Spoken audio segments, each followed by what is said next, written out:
नमस्कार, मेरा नाम है आशीष जायसवाल।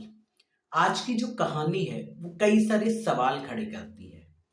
ये जो कहानी मैं आपको सुनाने जा रहा हूँ, ये कहानी जो आप तक मैं पहुँचाने जा रहा हूँ, ये इसलिए सवाल खड़े करती है क्योंकि एक सोशल मीडिया पर जो एक पोस्ट आता है और जब वो पोस्ट वायरल होता है, जब वो पोस्ट पुलिस तक पहुँचता है, तो पता ये चलता है कि उस पोस्ट के 3 घंटे पहले उस व्यक्ति की मौत हो चुकी है। तो सवाल पहला यही था कि वो पोस्ट किया किसने? दूसरा सवाल ये था कि जिस व्यक्ति की मौत हुई, वो एक महिला थी और उस महिला की मृत्यु जो है वो कैसे हुई? जब उसकी मृत्यु हो गई, तो उसके पिता ने जो है वो पोस्टमार्टम कराने से मना कर दिया। अब सवाल ये भी उठा कि पिता ने पोस्टमार्टम कराने से मना क्यों किया?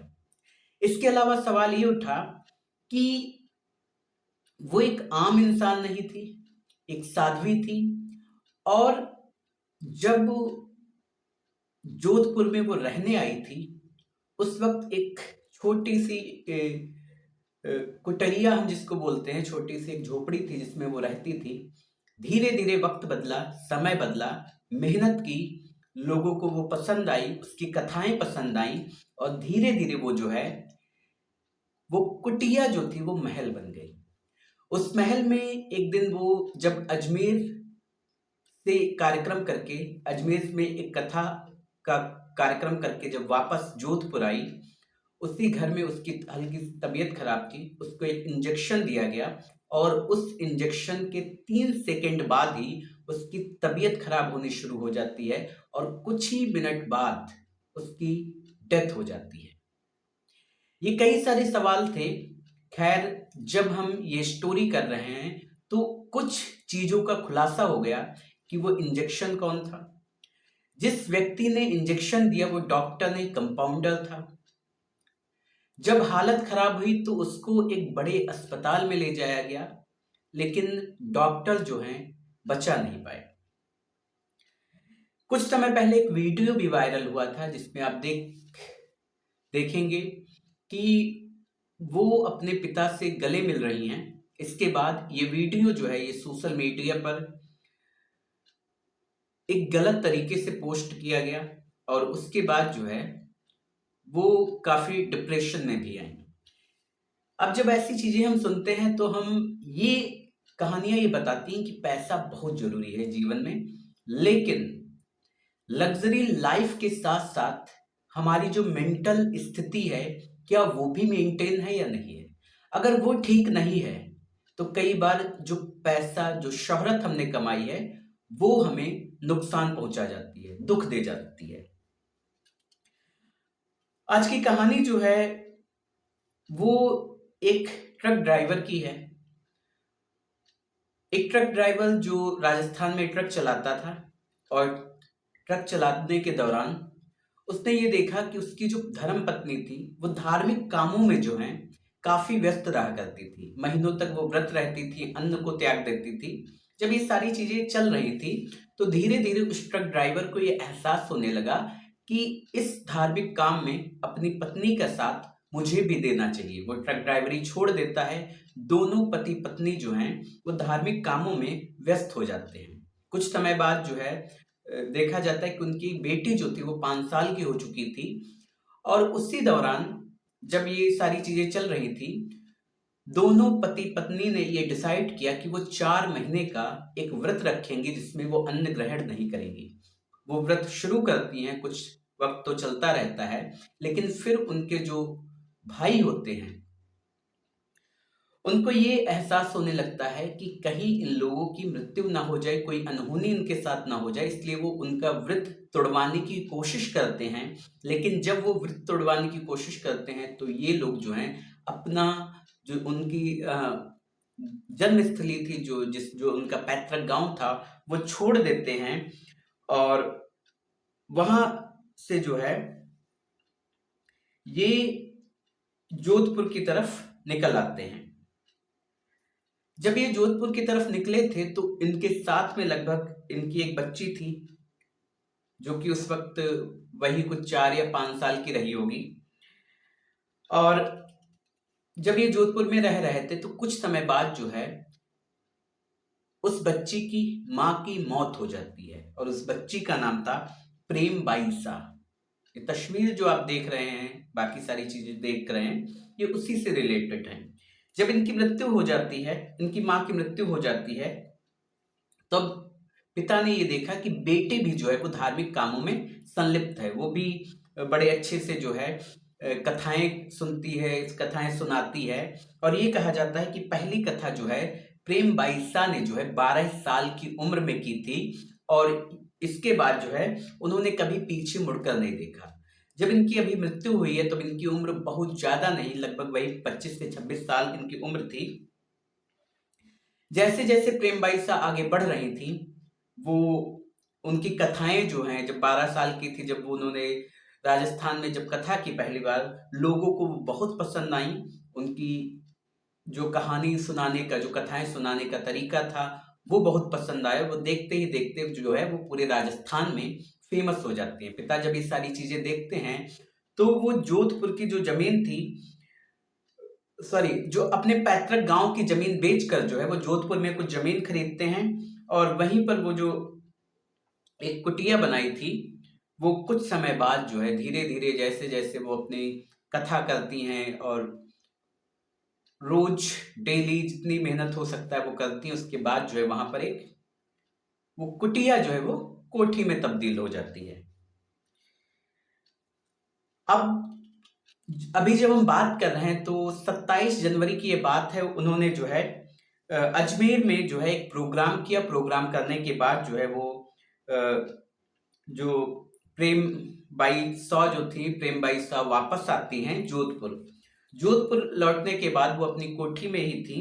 उस वक्त वो उनको एक अगले दिन एक और प्रोग्राम लगा हुआ था, और वो अपने पिता से कहती कि उनकी तबीयत ठीक नहीं है। 2 प्रोग्राम उनके थे जिसमें ये बताया जाता है कि यूपी के सीएम योगी आदित्यनाथ भी वहां जाने वाले थे, और शायद राजस्थान या मध्य प्रदेश के एक और प्रोग्राम में सीएम आने वाले थे। तो उनके 2 बड़े प्रोग्राम लगे हुए थे। इसके बाद ये कहा जाता है कि वो बताती है कि उनकी तबीयत ठीक नहीं है। तो पिता ये कहते हैं कि उनके पिता के एक मित्र थे परीक्षा हॉस्पिटल में, पास में ही हॉस्पिटल था, तो वो कहते हैं वहां ले चलते हैं, लेकिन वो मना कर देती हैं। फिर एक कंपाउंडर को बुलाया जाता है, और ये कहा जाता है कि वो compounder as a family doctor उनका था, और कई बार जब उनको छोटे मोटे इंजेक्शन की जरूरत पड़ती थी तो वो आता था। जब इंजेक्शन लगाया जाता है इसके बाद उनकी तबीयत बिगड़ने शुरू हो जाती है, और जब तबीयत बिगड़नी शुरू होती है उसके बाद जो है उनको फिर वही जहां उन्हें पहले ले जाने के लिए बात कही गई थी, लेकिन वो उन्होंने मना कर दी थी, परीक्षा हॉस्पिटल उन्हें ले जाया जाता है। लेकिन जब वो हॉस्पिटल पहुंचती हैं तो डॉक्टर उन्हें मृत घोषित कर देते हैं। अब 28 जनवरी की शाम जो है मौत के 3 घंटे बाद जो है उनके सोशल मीडिया अकाउंट पर एक पोस्ट पहुंचती है। उन्होंने अपने सोशल मीडिया पोस्ट में लिखा, मैंने हर एक क्षण सनातन प्रचार के लिए जिया। दुनिया में सनातन धर्म से बड़ा कोई धर्म नहीं है। आज अंतिम श्वास तक मेरे दिल में सनातन ही है। मेरा सौभाग्य है कि मैंने सनातन धर्म में जन्म लिया, और अंतिम श्वास भी सनातन के लिए ली। मेरे जीवन में आदि जगत गुरु शंकराचार्य भगवान, विश्व योग गुरुओं व पूज्य महात्माओं का हर पल आशीर्वाद रहा है। मैंने आदि गुरु शंकराचार्य और देश के कई महान संत महात्माओं को लिखित पत्र लिखा, अग्नि परीक्षा देने के लिए निवेदन किया, लेकिन प्रकृति को क्या मंजूर था। मैं इस दुनिया से हमेशा के लिए अलविदा, लेकिन ईश्वर और पूज्य संत महात्माओं पर पूर्ण भरोसा है। मेरे जीते जी, नहीं तो जाने के बाद तो न्याय मिलेगा। अब जब ये पोस्ट उन्होंने लिखी तो सवाल ये उठता है कि जब ये कहा गया कि उनकी मृत्यु जो है वो इंजेक्शन देने पर हुई है, तो इस पोस्ट का मतलब क्या है कि उनकी जो मौत है वो साधारण नहीं है। और जब उनकी मौत साधारण नहीं है तो क्या इस मौत को साधारण बनाने की कोशिश की गई है? कई सारे सवाल उठते हैं। सवाल इस बात का इशारा कर रहे थे कि ये जो मौत है ये साधारण नहीं है। लेकिन अभी जो पोस्टमार्टम रिपोर्ट आई है उसमें ये है कि उनके शरीर पर कोई चोट के निशान नहीं है और भी कई सारी चीजें आई हैं जिससे जो है मौत का खुलासा पूरी तरीके से नहीं हो पाया कि उसमें कारण क्या है। खैर, इनके पिता से जब ये बात पूछी गई तो उन्होंने कहा कि ये नोट मेरे पास था, मैंने अपने ड्राइवर से कहा इसको अपलोड करने के लिए। अब कई सारे और सवाल उठे कि जब इनकी मौत हुई तो पिता ने जो है पोस्टमार्टम कराने से मना कर दिया था, लेकिन मामला जब तूल पकड़ता है, मामला जब हाईलाइट होता है तो पुलिस जो है पोस्टमार्टम करवाती है। जो भक्त होते हैं वो उनके पिता को समझाते हैं कि पोस्टमार्टम करवाने दीजिए। कई और सवाल है कि अब पोस्टमार्टम रिपोर्ट तो आई गई है, मौत के बाद जो आश्रम के सीसीटीवी फुटेज थे वो हटा दिए गए थे। कंपाउंडर कौन था उसकी चलिए शिनाख्त अब तो हो चुकी है और उसने बताया भी कि वो जो है अक्सर इनको जो है अस्थमा का इंजेक्शन दिया करता था। तो सवाल ये है क्या वो अस्थमा की मरीज थी? इसके अलावा जो है एक वीडियो वायरल हुआ था जिससे जो है आपत्तिजनक बनाया गया था और बड़ी ही गलत तरीके से उसको पोस्ट करने की कोशिश की गई थी, लेकिन जब बाद में लोगों ने उसको देखा तो उसमें कोई ऐसी चीज थी नहीं, लेकिन उस समय जो है वो उनको काफी ट्रोल किया गया था।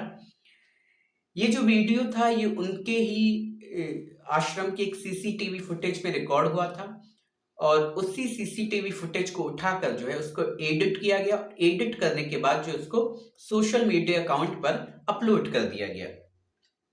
ये जो अपलोड करने वाले लोग थे इसमें 4 लोगों को गिरफ्तार किया गया था, जिसमें एक जितेंद्र था जो कि इनके ही आश्रम में साउंड सिस्टम फिट करने का काम करता था, उसकी पत्नी कृष्णा थी और एक रमेश था जो कि इनका एक्स ड्राइवर था, पहले जो इनका ड्राइवर रहा होगा। ये सीसीटीवी फुटेज की क्लिप काट कर जो इनको भेजी जाती है और इनसे 20 लाख रुपए की डिमांड की जाती है।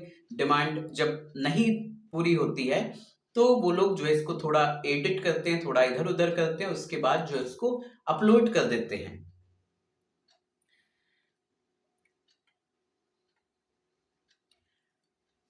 अब सवाल ये है क्या कि उस वीडियो की वजह से जो है इन्होंने ऐसा कोई कदम उठाया है क्या?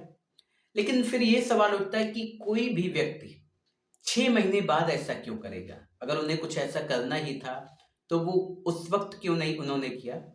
इसके अलावा सवाल ये भी है कि क्या ये मृत्यु जो है ये साधारण है, और अगर असाधारण है तो इसके पीछे क्या एंगल हो सकता है? कौन जो है उनकी मौत की वजह हो सकता है? बहुत सारे सवाल खड़े होते हैं। खैर, अभी जो है बिस्रा रिपोर्ट आनी बाकी है और उसमें जो है खुलासा हो सकता है कि मौत का जो है एग्जैक्ट कारण क्या है। क्या उनको पॉइजन दिया गया है? क्योंकि ये भी कहा जाता है कि एक से ज्यादा इंजेक्शन उन्हें दिए गए थे। तो बहुत सी अभी जांचें बाकी हैं, जैसे ही रिपोर्ट आएगी आप तक पहुंचा दी जाएगी।